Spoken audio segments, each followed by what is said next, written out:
Sako-sakong hospital waste gaya ng tubong ginagamit sa dialysis, bag ng dugo, sputum mula sa mga may sakit na tuberculosis at iba pang nakahahawang sakit ang nakuha kahapon sa baybayin ng Barangay Poblasyon, Lapu-Lapu City. Bukod pa ito sa nakuhang infectious wastes mula sa baybayin ng Barangay Ibo, Pusok at Paho sa nasabing lungsod.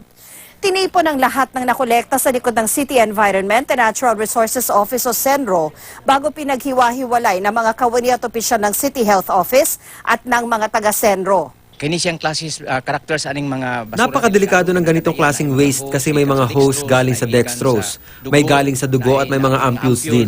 Marami at delikado itong mga basurang nakakakontaminate ng tubig natin dito sa Lapu-Lapu. Tubig diri sa Lapu-Lapu. Pinagbabawalan muna ang mga taong mangisda at maligo sa lugar kung saan nakuha ang mga nasabing basura. Yung mga nurses na involved sa barangay na yan, sinabihan na namin na kung may makita silang basura, i-report nila kaagad. Ikinaalarma ng lokal na pamahalaan ang pagdami ng mga nakuhang hospital waste.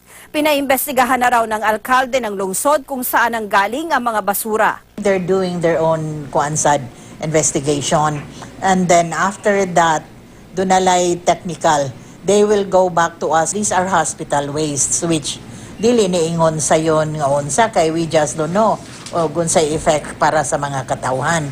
Pinulong na ng alkalde ang mga department head tungkol sa mga hakbang na gagawin dito.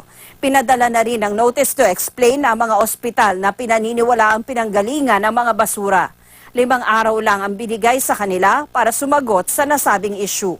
Paalala naman ng CENRO sa mga nakatira sa coastal areas, mag-monitor sa dagat dahil posibleng may mga naanod pang hospital waste sa baybayin.